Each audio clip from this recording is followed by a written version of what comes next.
જય દ્વારકાધીશ, જય શ્રી રામ. મિત્રો કેમ છો? મોજમાં? હું પણ મોજમાં. તો આપણે જવાનું છે આઈટીઆઈ. તો પહેલાં આવી ગયા હતા આપણે મંદિરે આવી ગયા હતા દર્શન કરવા માટે. તમે પણ કરી લ્યો. તો ભાઈ આપણે નીકળી ગયા ગાડી લઈને આઈટીઆઈ જવા માટે. તો પહેલાં આપણે જઈશું જામુડન આપણે પોગી ગયા ને જામુડન આપણે ગાડી રાખી દીધી. ગાડી રાખીને હવે આપણે જઈશું બસ સ્ટેન્ડ. અને બસ સ્ટેન્ડે આપણે બસની વાટ જોતા હતા અને બસ પોગી ગયા આપણે બસ સ્ટેન્ડ. પછી ત્રોલ આપણે ભાઈબંધ ગાડી લઈને તેડવા આવી ગયું આઈટીઆઈ જવા માટે.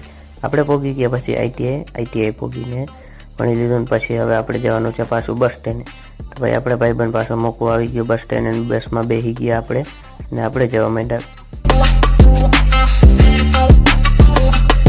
પોગી ગયા જામુડન પોગીને હવે આપણે શું કરે તો આપણી ગાડી લઈ લીધી ને આપણે નીકળી ગયા ઘરે જવા માટે. આપણે ઘરે પોગીને હવે આપણે જવું હતું નવોદય પાર્સલ દેવા માટે. તો પાર્સલ લઈ લીધું નવોદય નીકળી ગયા. નવોદય પોગી ગયા કાકાને પાર્સલ દેવાનું હતું. આજનો મિની લોક કેવો લાગ્યો જરૂરથી જણાવો.